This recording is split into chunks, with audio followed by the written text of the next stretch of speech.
Le lys et la rainette. Le lys et la rainette, votre émission bimensuelle consacrée au jardinage sur RGO, avec à la bi-animation Daniel Lys et Aline Rainette. Bibi quoi.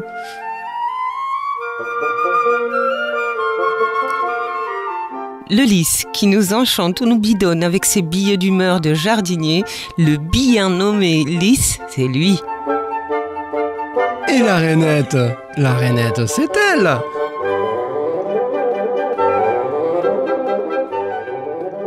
Trois petits flocons pendus au plafond d'une voûte de basse altitude grisâtre eurent l'envie de se détacher de cette masse ambiguë, mêlant la froidure des cristaux à la douceur de l'air moqueur. Ils larguèrent leurs amarres et quittèrent leur père. Trois petits flocons dansèrent une sarabande aérienne, se jouant de la pesanteur, tantôt fonçant vers le sol, tantôt remontant, comme pour faire la nique à leurs potes morts de trouille de s'élancer dans les airs mouvants. Trois petits flocons, joueurs, espiègles, un peu vantards, beaucoup vantés, ne s'encombraient plus de la suite. L'ivresse de l'altitude les avait gagnés. D'autres avaient suivi, plus gros, plus lourds, plus rapides, des têtes brûlées prétentieuses qui voulaient en montrer. Trois petits flocons détachés du plafond cherchaient leur aire d'atterrissage. Le premier se colla au tapis formé sur une feuille sèche, encore accrochée au vieux chêne. Tous étaient fiers de participer à cette mascarade. Le second se coinça entre deux brins d'herbe sur le sol gelé. Le sabot du cheval passa si près qu'il en fut étourdi. Quant au troisième petit flocon, il s'agrippa aux sourcils de Nathalie. Son œil s'orna d'une étoile cristalline. Le flocon resta plusieurs secondes. Nat avait la plus belle parure qu'il soit. Aucun bijou ne peut rivaliser avec une étoile de neige. Les perles semblent grises et les diamants perdent leur éclat. Le petit flocon le savait. Le sourcil n'osait bouger et mettre un terme à cet instant pourtant furtif. Je tenais les mains de Nathalie. « Attends, ne bouge pas. Tu es la reine de l'hiver. » Le petit flocon avait quitté son nid de froidure pour couronner ma belle. Pourtant, il fondit. L'eau qui coula sur la joue de Nathalie fit comme une larme. Peut-être que le petit flocon pleurait ? Je ne le saurai jamais. Il me plaît de croire que c'était de joie pour service rendu à une belle. Trois petits flocons étaient pendus au plafond. Plus jamais je ne regarderai la neige comme un amas de boules froides et humides, sentant l'hiver et semant les pièges à glissade. Trois petits flocons s'en sont allés, épris de liberté, de beauté et d'amour. Allons, retournons à nos moutons avant que la laine ne leur tombe.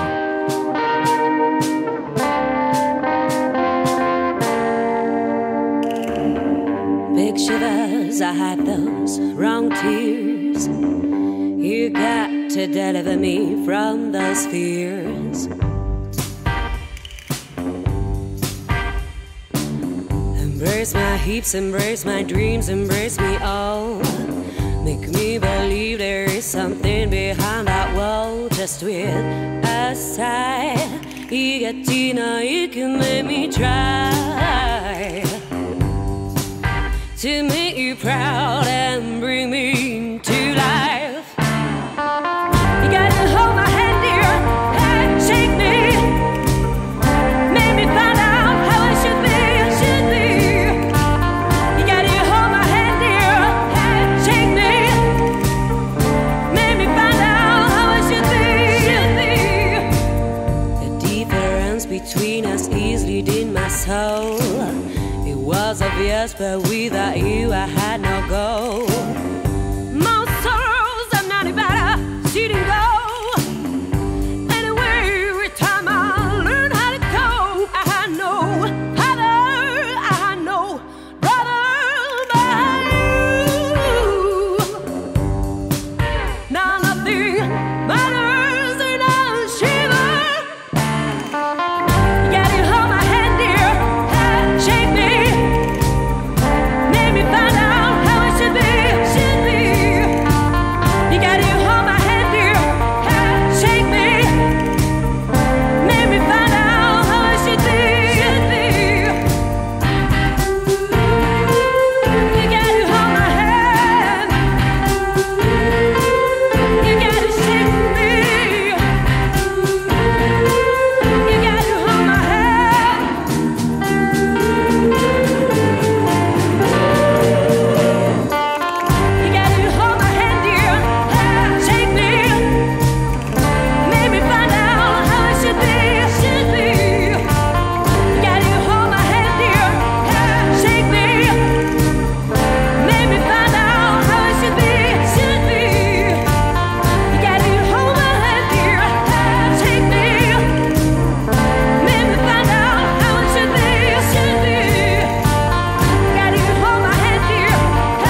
et la Rainette sur RGO, votre rendez-vous bimensuel.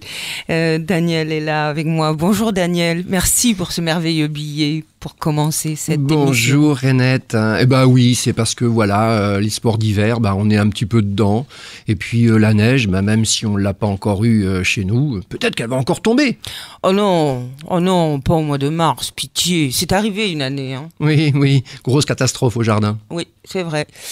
Donc là, non, on va plutôt rester dans l'esprit printanier. On va commencer le sommaire de cette émission, comme d'habitude, avec l'abécédaire des plantes. Qu'est-ce que tu nous as préparé pour aujourd'hui, Daniel? Alors aujourd'hui, tiens... Oui, parce que moi, j'ai rien fait, évidemment, comme d'habitude. Ouais, bon, alors, je voulais pas le dire, mais bon, voilà. Alors, donc, aujourd'hui, nous allons attaquer la lettre C. C comme C... Anote. La grande question qu'on s'est posée tout à l'heure, c'était savoir si on disait le céanote ou la céanote. Bref, on va dire les céanotes, comme ça au moins l'affaire est entendue. Et puis comme on est à la radio, on verra pas si on met pas de EES à la fin. Ah oui, c'est très embêtant en fait quand on doit écrire sur les plantes. Ah, c'est sacrément casse-pied. Il n'y a pas de règle. Pourtant, c'est quelque chose que j'ai cherché pendant très longtemps. Il n'y a pas de règle pour savoir si une plante, on la met au masculin ou au féminin. Alors là, c'est généralement, celles qui finissent par A sont au masculin et celles qui finissent par autre chose sont au féminin. On va dire ça comme ça. Je suis sûr qu'il y a plein d'exceptions. Donc, c'est un ota, on dit? Oh non, c'est Anotus. Ah ben alors, c'est féminin. Alors, Céanotus, c'est féminin. Bien, alors, Céanotus, eh bien, il y en a quand même une tripotée. Bon, d'habitude, on dit une chier plus 3, mais là, quand même, on a la radio, on va rester poli. Il y en a beaucoup. Alors, il y a deux grandes catégories, déjà, qu'il faut comprendre. C'est les caducs et les persistants. Les céanotes caducs, donc, comme le nom l'indique, perdent leurs feuilles en hiver. Ce sont ceux qu'on arrive à trouver un petit peu partout en France, parce que ce sont des plantes qui sont très résistantes, notamment au froid. Arbuste qui fait à peu près 1 mètre, 1,50 m de hauteur, sur à peu près autant de large, et qui va fleurir pour la plupart bleu, dans les tons bleu ciel, bleu foncé, bleu violacé, etc., etc. Et l'autre catégorie, c'est rose. Alors des roses pâles, des roses un peu plus soutenues. Jamais vu. Et la floraison, c'est un peu comme c'est un panicule. Alors voilà, un panicule, c'est un cône. Hein, c'est comme le lilas par exemple, mais c'est beaucoup plus léger, beaucoup plus aérien, beaucoup plus vaporeux. Et ces arbustes sont très bien quand on les met en groupe, quand on les met dans les haies libres, et ça fleurit. Je dirais chez nous les fins du printemps, début d'été. Hein, ça commence dans le début du mois de juin, et ça fleurit une bonne partie de l'été. Ah. Avec des fois une seconde remontée à fleurs après les fortes chaleurs de courant septembre voire octobre. L'autre grand groupe de céanotes, ce sont ceux qui sont les plus vendus et les plus représentatifs ici dans le milieu de la France. Ce sont les feuillages persistants. Vous savez, les gens ils n'aiment pas les feuillages caducs ici. Hein. Quand un arbre perd ses feuilles, ça y est, on dit qu'il est mort ou alors que c'est pas joli. Voilà. Donc voilà, on recherche plutôt les feuillages persistants, tout en sachant que les céanotes à feuillage persistant sont un petit peu plus sensibles au froid. Donc là, il faut quand même y faire un peu attention. Ça ne pousse pas forcément partout. Il faut mettre ça en plein soleil. Et si jamais vous êtes dans un endroit un petit peu en hauteur ou un petit peu venté, il vaut mieux mettre ça près d'un mur, quitte à le faire palisser sur le mur. Mais attention, parce que les céanotes à feuillage persistant peuvent monter très haut.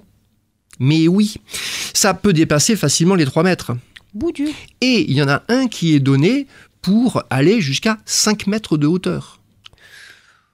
Oui, alors évidemment, ça pousse pas excessivement vite, mais franchement, quand il est en fleurs, c'est quand même quelque chose d'assez éblouissant. Oui, alors, la plupart des céanotes persistants ont un feuillage assez petit, vernissé, un peu gaufré. Ah, mais c'est ça que j'ai, moi. Un vert un peu brillant. Voilà, donc c'est donc pas un caduc, c'est un persistant que tu as. Et les fleurs varient entre le bleu pâle, le bleu soutenu, en passant par les différents mauves, violets. On a une palette de bleu dans les céanotes, c'est assez phénoménal. C'est vraiment magnifique hein, comme arbuste. Oui. Alors, attention, ça peut craindre le froid. Attention, ça craint aussi les terrains un peu trop calcaires. Eh oui. Donc, si vous êtes dans un terrain qui est un peu blanc, un peu caillouteux, allez, vous y mettez 2 sacs de compost ou de terre de bruyère par an au pied et ça devrait aller. Si franchement il jaunit tout le temps, c'est qu'il est dans un terrain soit trop calcaire, soit carrément asphyxiant, parce que c'est pas une plante qui aime beaucoup avoir une asphyxie au niveau des racines. Il faut quand même que ça soit aéré. Alors, quelques variétés, si vous voulez. Alors, celle, justement, qui monte très haut, à 5 mètres de hauteur, eh ben, c'est l'arboreus. Évidemment, arboreus, un arbre, hein, donc ça, on a quand même cette sensation de grandeur. Et puis, d'autres variétés. Alors, moi, j'aime bien celle qui s'appelle Burkwoodie. Burkwoodie, pourquoi ? Parce que elle a une floraison assez bleu intense et surtout assez fournie. Ce qui est intéressant dans la céanote, c'est d'avoir un maximum de ce qu'on appelle ces glomérules, hein, donc ces cônes de fleurs. Vraiment, ils sont serrés les uns contre les autres. Oui, on voit presque plus les feuilles. C'est fabuleux. On a vraiment une énorme masse de fleurs bleues. Et ça, c'est assez sympa dans un jardin. Il y a longtemps que je ne l'avais pas dit celui-là. Alors, je voyais ton coin de l'œil briller. Là, quand est-ce qu'il va me sortir que c'est assez sympa ? Eh bien voilà, je l'ai dit, le Burkwoodie est assez sympa dans un jardin. Il remplit bien sa fonction d'arbuste à fleurs. Comment tu l'écris, Burk, machin ? Burkwoodie, alors ça s'écrit Burk, B-U-U-R. Pardon, ça commence. Alors, je recommence. Burkwoodie, ça s'écrit B-U-R-K. Woody, W-2-O-D-I-I. I. Alors quand il y a... Dommage qu'il s'appelle Burk. Hein. Ouais, Burkwoodie, en fait c'est le nom du monsieur à qui... Alors je sais pas si c'est lui qui l'a trouvé ou s'il était dédié à ce monsieur, mais c'est monsieur Burkwood. Quand il y a un nom de plante qui se termine par 2 I, c'est parce qu'il y a un nom propre juste devant. Donc c'était monsieur Burkwood. Alors monsieur Burkwood, je sais pas qui était monsieur Burkwood. Et on fera des recherches là-dessus et Aline vous donnera la réponse dans les émissions suivantes. Vous pouvez compter sur moi, évidemment. Oui, ça, il n'y a pas de problème. Monsieur Burkwoodie. Monsieur Burkwoodie. Alors, peut-être que celui que tu as, c'est un super rampant. Le prostratus, bon, il est prostré, hein, évidemment, prostratus, prostré, on ne s'est pas beaucoup foulé pour les noms latins et c'est pas plus mal. Il fait à peu près 60 cm de hauteur, mais il fait jusqu'à 1m20, 1m50 de large. Donc vraiment, celui-là, il est couvre-sol.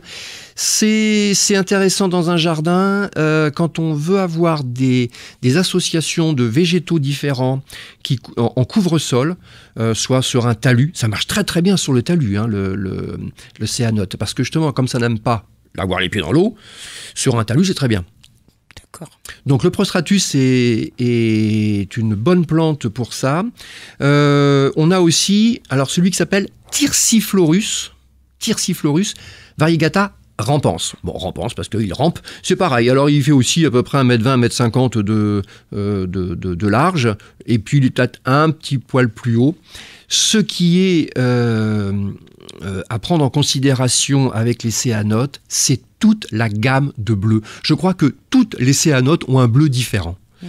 Et dans un massif, si jamais vous adorez le bleu, si dans votre jardin il y a un endroit où vous voulez mettre beaucoup de bleu et que vous avez quand même un petit peu de place, vous mélangez 3 ou 4 céanotes.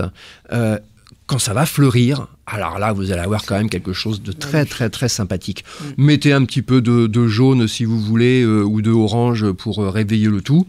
Mais c'est une plante, c'est assez rare d'avoir des arbustes qui sont aussi florifères et aussi bleus. Oui. Que les céanotes.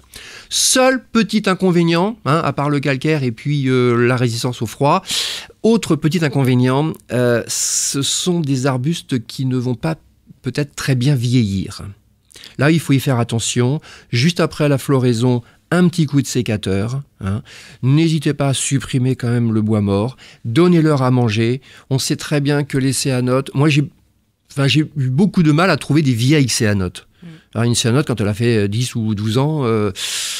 Bon, voilà. Surtout que... C'est déjà pas mal. Oui, c'est déjà pas mal. Surtout que chez nous, il y a des fois, quand il se fait un petit coup de moins 15, parce que ça arrive, hein, au pied des Cévennes, Là, évidemment, les céanotes ne sont pas très contentes, elles ne sont pas trop à la fête. Je sais que j'en ai perdu quelques-uns. Bon, c'est pas grave. Même les on grosses les chaleurs, change. quand même. On dirait que c'est pénible pour ces arbustes-là. Alors qu'il est assez résistant aux fortes chaleurs parce que ses feuilles sont petites, parce qu'elles sont coriaces. Donc il arrive quand même à résister assez bien à la sécheresse. Cela dit, comme ça fleurit en été, si on veut avoir des fleurs, il faut lui mettre de l'eau parce que de toute façon, la première chose qui part, c'est les fleurs. Voilà. Ok. Céanote validé, Bon. et notamment le Burkwoody, qui Voilà. m'a beaucoup plu. Très bien. J'ai fait mes courses là pour mes plantations de printemps.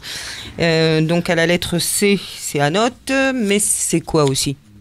Alors, j'ai un petit peu triché. Bon, si peu. Si peu, mais c'est de saison. Alors, c'est pour ça que je vous en parle. Alors, j'ai pris son nom de cassis fleur. En fait, c'est une appellation complètement erronée parce que ce serait plutôt un groseillier à fleurs. Maintenant, comme les cassis et les groseilles, ce sont tous des ribes, nom latin ribes. Eh ben, tout va bien. Alors, de la lettre C, je suis passé à la lettre R. Et en français, donc cassis fleur ou groseillier à fleurs. Mais attention, pas n'importe lequel. Je vais vous parler du ribes odoratum. C'est mon petit préféré. Dans les arbustes, je crois que si je devais partir sur une île déserte avec un arbuste, il ferait partie du lot. Alors, Je vais l'avoir. De toute façon, s'il n'y en avait qu'un, de toute façon, il serait forcément partie du lot. Alors, c'est le ribes odoratum. C'est un cassis fleur qui a une floraison jaune. Dans le courant du mois de mars, le mien commence à fleurir là en ce moment dans le jardin. Ça sent extrêmement bon. C'est pour ça qu'il s'appelle odoratum, c'est parce qu'à un moment donné il sent bon. Ça ressemble à quoi comme parfum? Alors c'est de ce qu'on connaît, jacinthe, lilas. Là, franchement, j'ai beaucoup de mal. À décrire le parfum. C'est quelque chose qui sent à la fois fort et qui est aussi délicat. Ah bien. C'est pas quelque chose qui entête, mais c'est quand même un parfum. Oui, c'est pas comme le mimosa, ouais. Oui, c'est pas comme le mimosa que tu ne peux pas sentir, pour plein de raisons. Sentir. Alors, le ribes odoratum, allez, 1,50 m, 2 mètres de hauteur, ça fleurit ici en mars, avril, et ça peut fleurir pendant au moins 1 mois et demi, 2 mois. C'est suivi par des petits fruits comme des graines cassis noirs, qui sont tout à fait comestibles quand ils sont mûrs, qui ne sont pas du tout acides. Moi, je les mange comme ça directement, quand les oiseaux me les laissent, parce que les oiseaux aussi aiment bien. C'est une plante qui est assez touffue, avec comment dirais-je, l'extrémité des rameaux qui est un peu retombant. Donc on n'a pas quelque chose de trop érigé. Vous savez, les rameaux qui grimpent donc en hauteur et les extrémités retombent. Alors quand c'est couvert de fleurs, franchement, c'est magnifique. C'est assez somptueux. Ah, c'est tentant, hein. C'est un beau jaune d'or. Ça fleurit en grappes, des petites fleurs, des petites fleurs jaunes qui ressembleraient un peu à des fleurs à 5 pétales avec le petit cœur jaune. C'est une fleur relativement simple, mais c'est vraiment très mignon. Et je crois me rappeler de mémoire que la base du bouton floral est un peu rouge, ce qui donne, quand ça fleurit, ça donne cette petite connotation un peu orangée à la base de la fleur. Ouais, c'est mignon. Alors pour le planter, on le met plutôt en massif ou plutôt en isolé? Qu'est-ce que c'est qui est préférable? On peut le mettre en massif, on peut le mettre dans une haie, on peut le mettre en isolé. C'est une plante qui ne craint pas le froid, qui ne craint pas spécialement le calcaire. Ça pousse un petit peu partout. Je trouve que ça devrait pousser beaucoup plus d'ailleurs dans les jardins, parce que c'est comme un peu le Buddleia alternifolia dont je parlais la dernière fois. Ce sont des plantes qui sont très faciles, ce sont des plantes qui sont très intéressantes et qu'on ne voit pas. Alors, amis pépiniéristes, obtenteurs, revendeurs de plantes, trouvez-nous s'il vous plaît du ribes odoratum, qu'on en mette plein nos jardins parce que c'est vraiment, vraiment une plante qui manque un peu dans nos espaces verts. Ou alors, Voilà. peut-être se bouture-t-il facilement? Alors, ça se bouture facilement et, cerise sur le gâteau, ça drageonne. Donc votre touffe, elle, va grossir parce que vous allez avoir des rejets au pied. Et d'ailleurs, ma chère Aline, j'ai l'honneur, le plaisir et l'immense avantage de t'offrir un drageon de mon ribes odoratum que tu pourras mettre dans ton jardin. Merci beaucoup, Daniel. Voilà, c'est adorable. Elle a sorti son Kleenex. Ah, tout ouais, ému. ouais, ouais. Ah oui, je suis tout ému. Et du coup, les pépiniéristes, finalement, non, laissez tomber les pépiniéristes. Nous procurez pas de ribes odoratum. On se les multipliera entre nous, finalement. Hein, Alors, ce qui est bien, c'est que celui que tu vas planter dans ton jardin, d'ici, à peu près 3 ans, il va de nouveau faire des nouvelles petites pousses. Donc, tu pourras arracher une petite pousse et donner ça à quelqu'un que tu aimes bien. Ah oui. Ah, merci, c'est génial, je suis super contente. Ouais, voilà. Ah bah tiens, pour s'en remettre, si on se faisait une petite pause musicale, comme ça je te tape une bise pour te dire merci. Oui, youpi.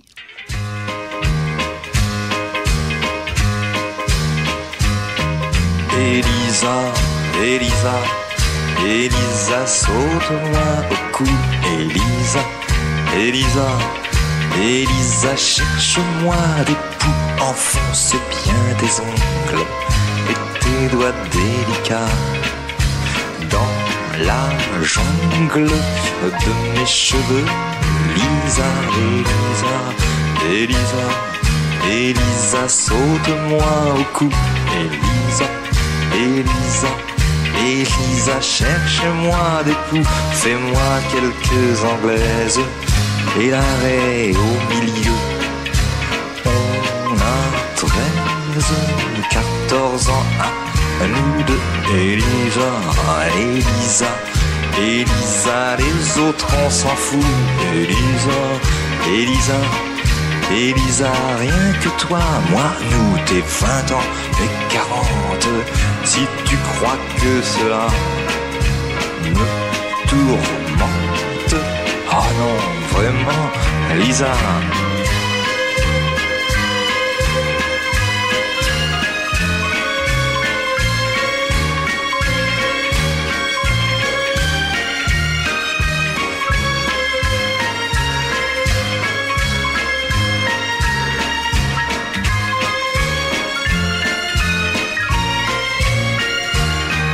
Elisa, Elisa, Elisa, saute-moi au cou. Elisa, Elisa, Elisa, cherche-moi des poux. Enfonce bien tes ongles et tes doigts délicats dans la jungle de mes cheveux. Lisa.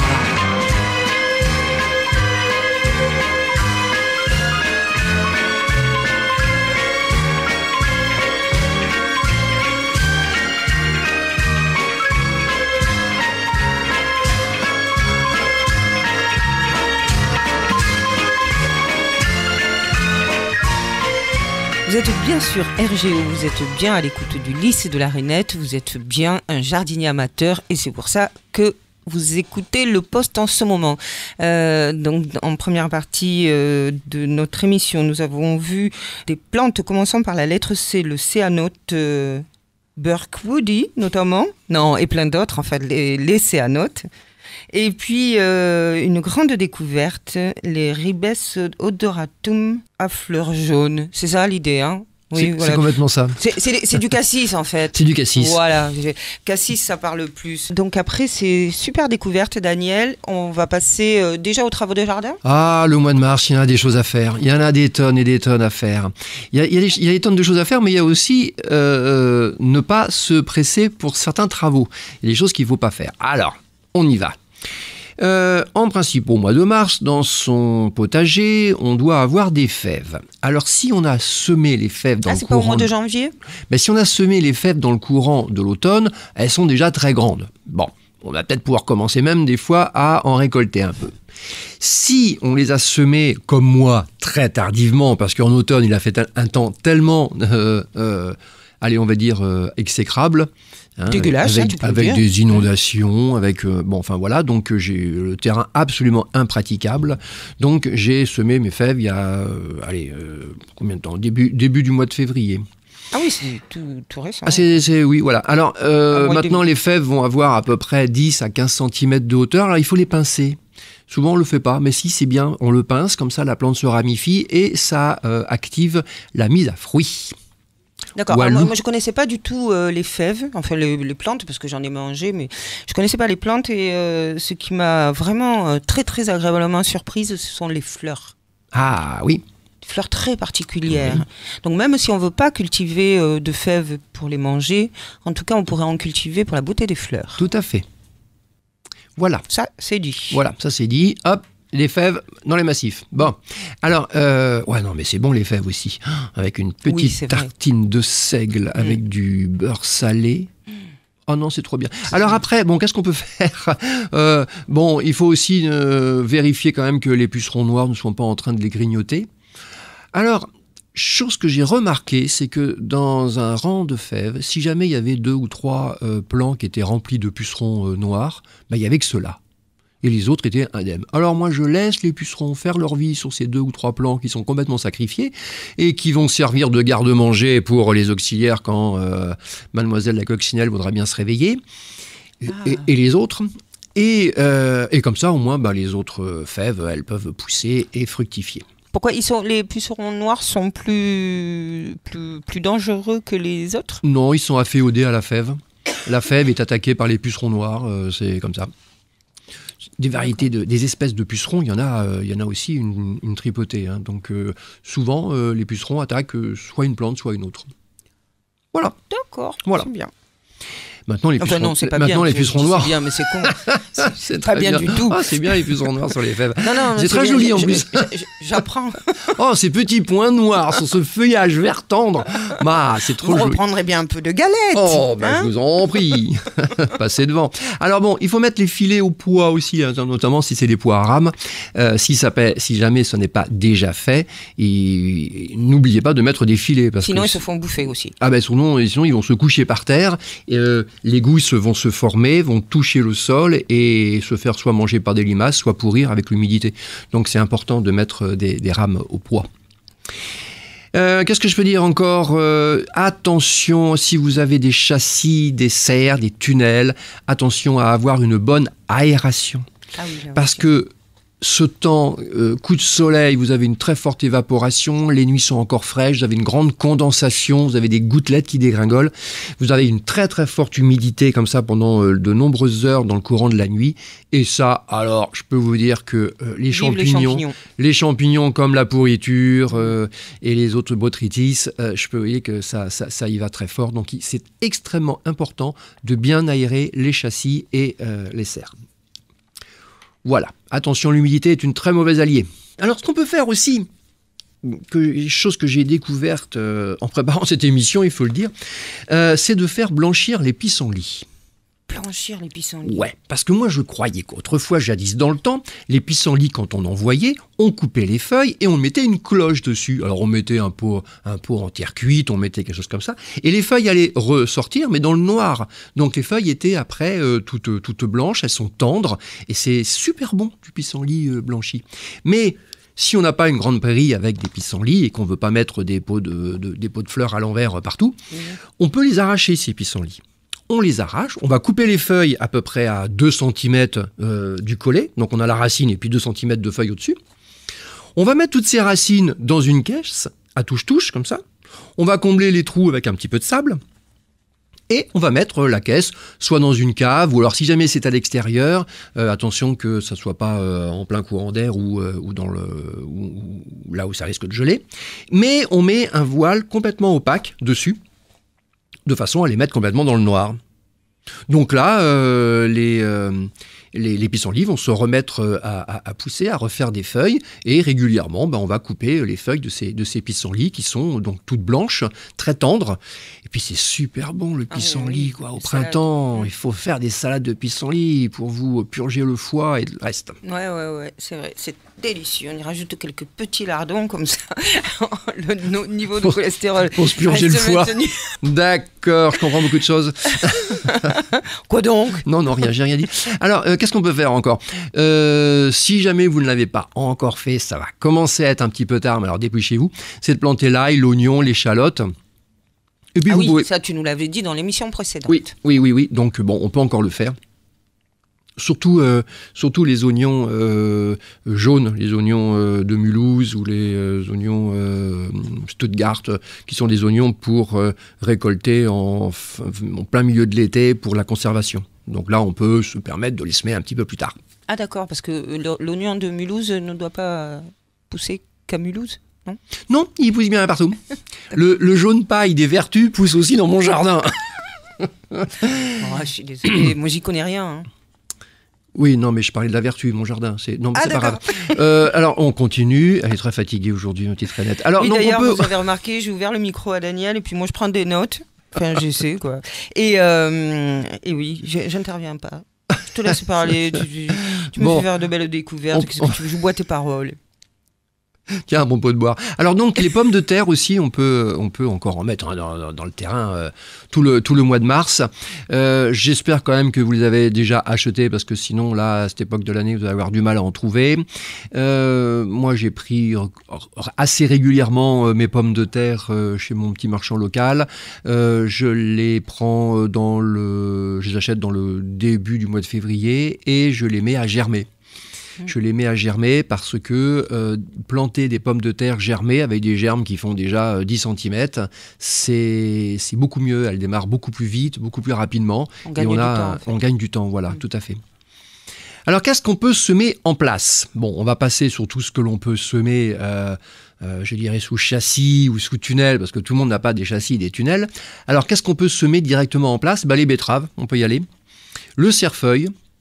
Les chicorées frisées d'été, le chou petsaï, c'est un chou qui s'appelle petsaï, la ciboulette, très bonne ciboulette, le cresson à l'énois, les épinards, les laitues à couper. Alors moi j'adore les laitues à couper. Alors qu'est-ce que j'aime les laitues à couper ?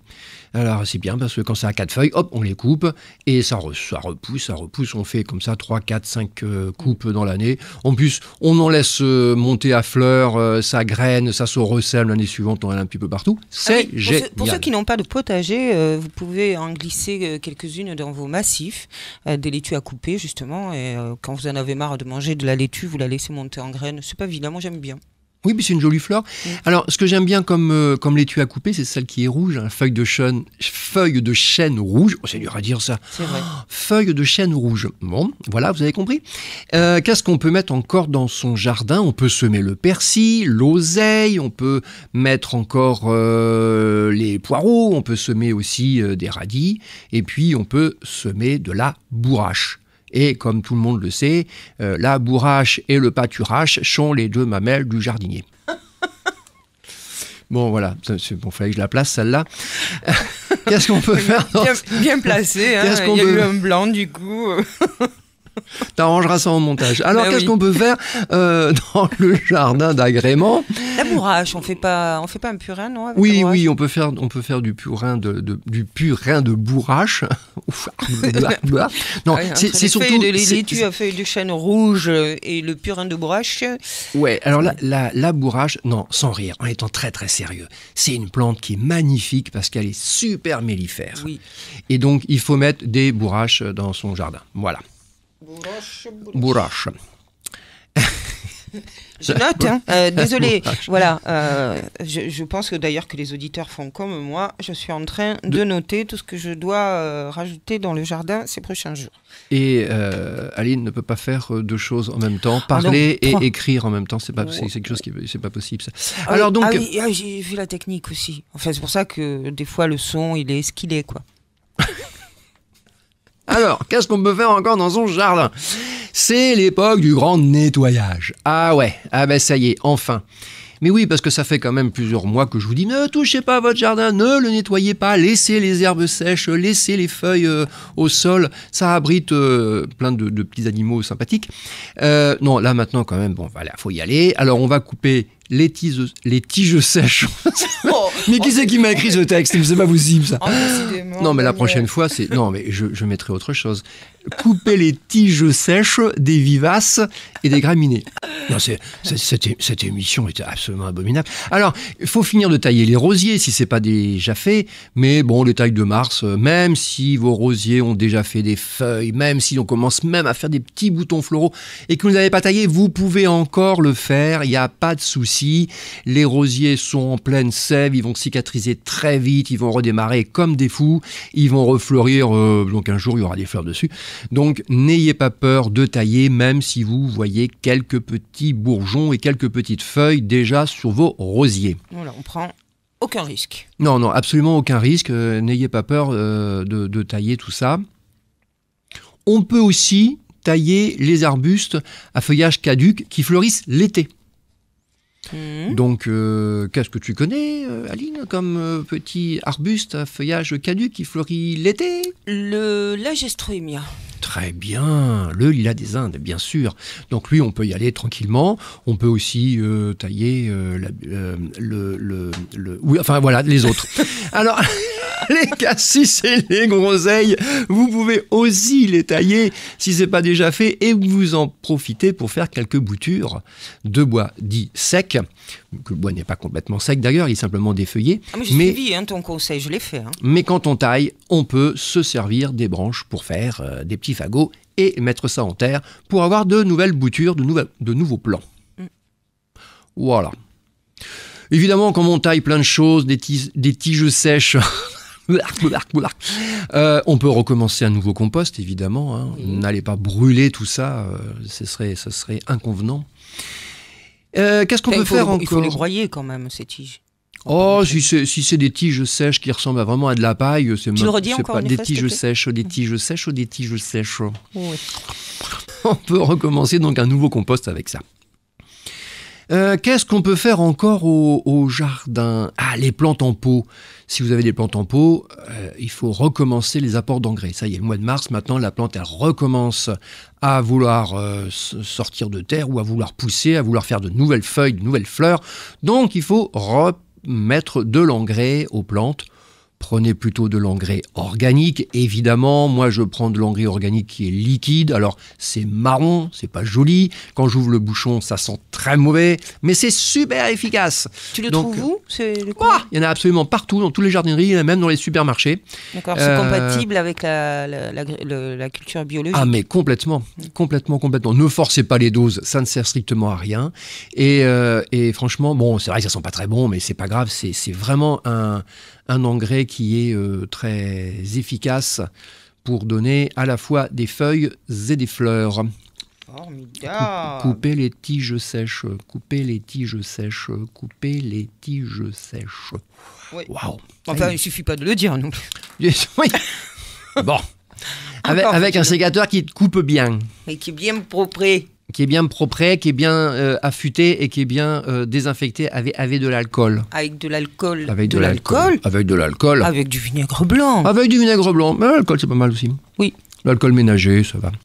Alors, ensuite, tout à l'heure, tu parlais de semis donc de légumes.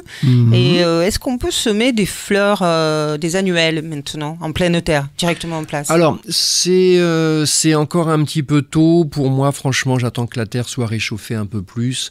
Alors, ça dépend toujours le temps qu'il va faire, là, les jours qui suivent. Il vaut mieux attendre quand même que la terre soit un peu plus chaude. Moi, les semis d'annuels, franchement, je les fais à la fin du mois de mars, voire début avril. Je trouve qu'on ne gagne pas tellement de temps à les semer en place dans une terre froide. Et tout à l'heure, je vous disais, il faut faire plein de choses au jardin en mars, mais il y a aussi des choses qu'il ne faut surtout pas faire. C'est de planter déjà les tomates, les aubergines, parce qu'on arrive à en trouver effectivement des fois sur le marché déjà. Moi, je ne plante pas les légumes d'été. Avant les seins de glace. Disons que je prends le risque et je les mets en terre après Pâques. Donc, deuxième quinzaine d'avril. Oui, voilà. De toute façon, les gelées quand même, après deuxième quinzaine d'avril, c'est vraiment improbable. Oui, ça arrive, mais c'est quand même assez rare. Maintenant, il faut que la terre soit chaude. Alors, évidemment, c'est quelque chose qu'on ne trouve pas souvent en magasin, c'est les thermomètres de sol, pour voir la température du sol à 10 cm. Parce qu'en principe, il faudrait mettre ces légumes d'été, donc tomates, aubergines, melons, concombres, courgettes, etc., quand le sol a une température supérieure à 10 degrés. Ce qui est quand même pas rien. C'est quand même pas rien, c'est pas mal. Donc, ne nous pressons pas, parce que des plants qui démarrent très doucement, c'est des plants qui de toute façon ne vont jamais rattraper le temps perdu. Donc, il faut patienter. Alors, à la limite, si vous achetez déjà vos plants de tomates et tout ça, vous les rempotez, Vous le mettez dans des pots un petit peu plus gros, avec un bon terreau, un petit peu de compost, et puis vous mettez ça au chaud. La plante va continuer à monter, à s'étioler peut-être un petit peu, ça n'est pas grave. Lorsque vous allez planter notamment vos tomates, vous allez les planter beaucoup plus profondément et à la base de la tige, là où il y aura déjà plus de feuilles, il y aura des nouvelles racines. Donc on gagne un petit peu de temps comme ça. Voilà, mais super faut pas trop se presser au jardin. Il y a tellement de choses à faire au mois de mars. Les choses que l'on fait au mois d'avril, on les fera au mois d'avril. Voilà. Très bien, c'est un sage conseil, Daniel. Et sur ces bonnes paroles, est-ce que tu veux que je t'offre une tisane maintenant? Oh bah tiens, oui, ça me fera du bien à ma gorge parce qu'avec les tiges sèches... Oh, ça arrive, j'arrive à le dire. Tiges sèches, les tiges sèches, couper les tiges sèches des vivaces. Bon, il a vraiment besoin de tisane. À tout à l'heure.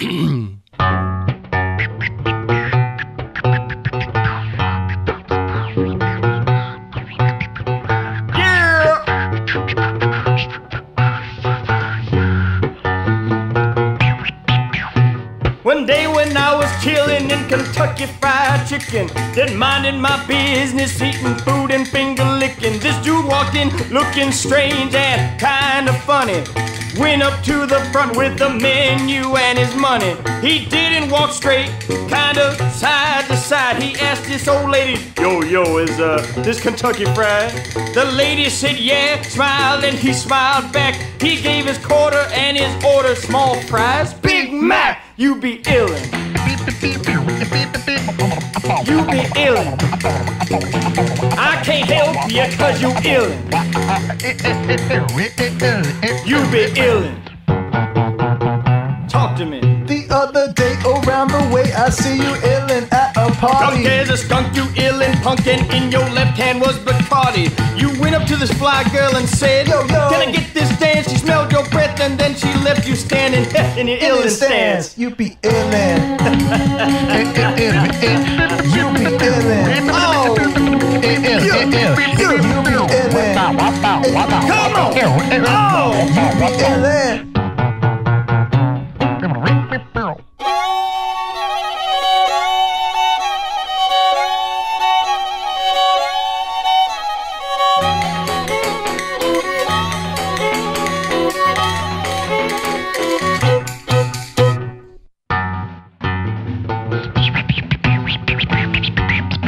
Oh, let me hear that horn play.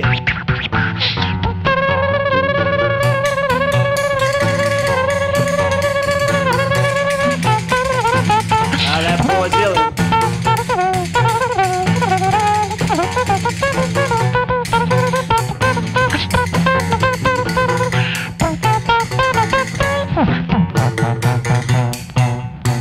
For dinner you ate, there's none left. It was salted with butter. I tell you, it was death. You proceeded to eat it cause you was in the mood. But Holmes, you did not read it. It was dog food. You be illin'. You be illin'. You be illin'. Ah, you be illin'. Oh, ah.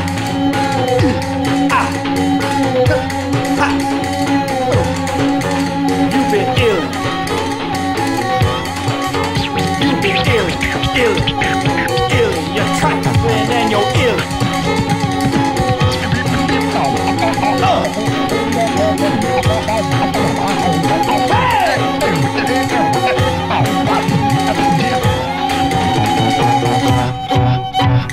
Le lys, c'est l'arénette à quelques jours du printemps.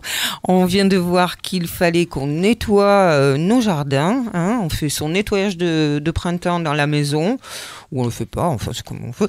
Mais en tout cas, on fait le nettoyage de printemps au jardin. C'est important, comme nous l'a expliqué Daniel. Donc on arrive petit à petit, on arrive à la dernière partie de cette émission. Une rubrique qu'on avait un peu délaissée sur les émissions précédentes parce qu'il se passait pas grand-chose. Mais là, on y revient, c'est l'agenda des jardiniers et du jardinage. Il y a deux adresses, ou plutôt deux rendez-vous à ne pas louper, carrément. D'abord, il y a, à partir du 21 mars, pendant 10 jours, C'est une semaine de 10 jours. C'est la semaine des alternatives aux pesticides. Dans toute la France, c'est une opération nationale.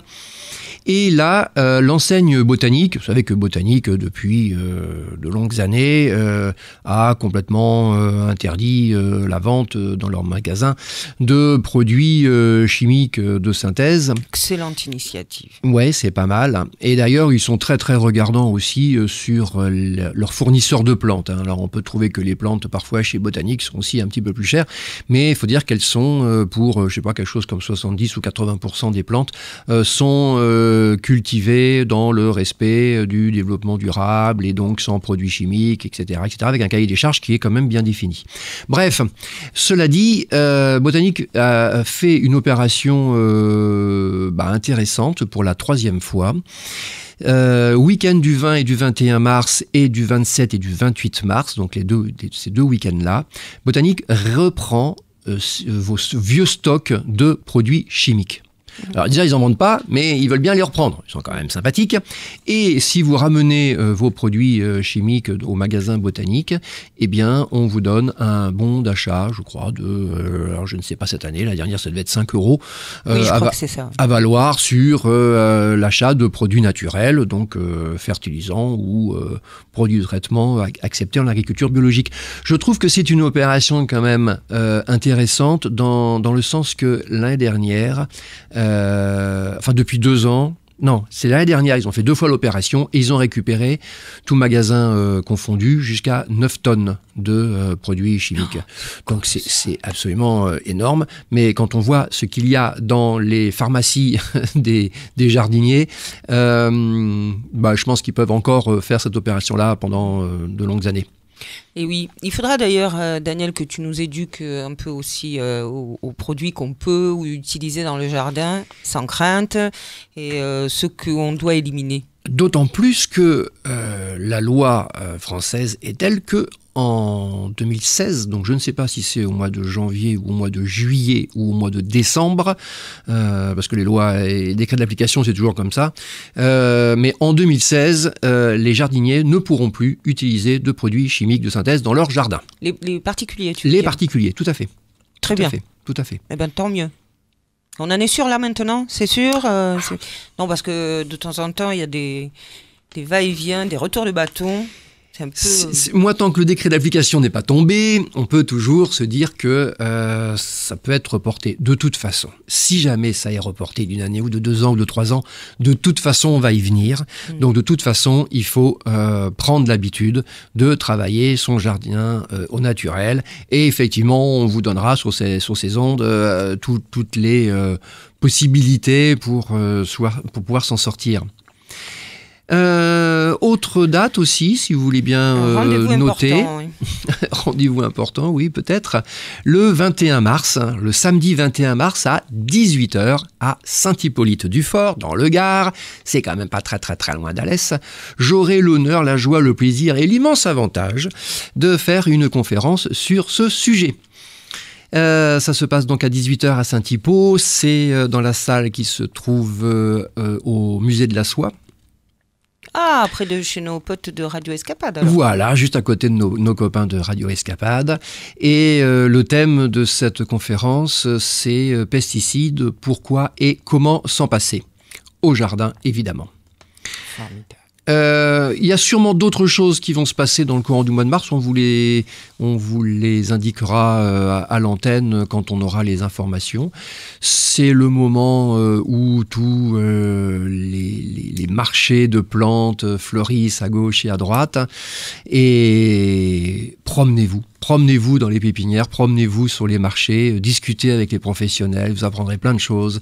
Ce sont des gens qui sont passionnés et qui sont aussi passionnants. Et j'ai beaucoup de sympathie pour tout ce monde du jardin. On a terminé là pour aujourd'hui ?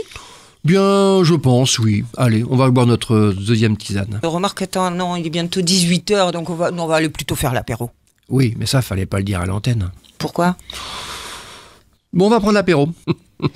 Et votre fable à la chlorophylle, le lys et la rainette cultivés sur RGO grille ouverte se termine pour aujourd'hui.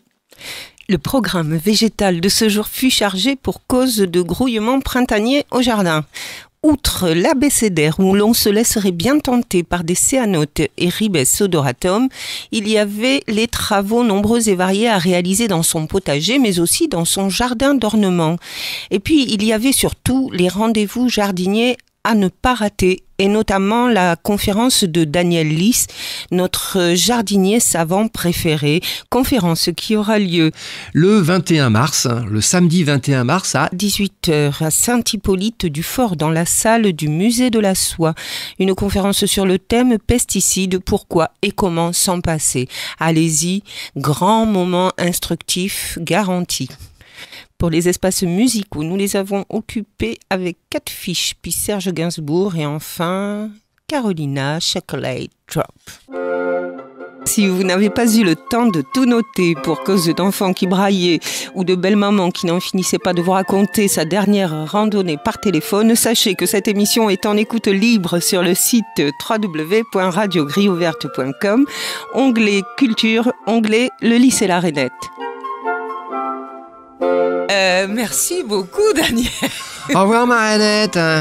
Et maintenant, je vais aller couper les tiges sèches. À très bientôt, les amis auditeurs et auditrices jardinières et jardiniers de Grille Ouverte. Bon, on se retrouve le 26 mars prochain. Bye bye. Ciao, ciao.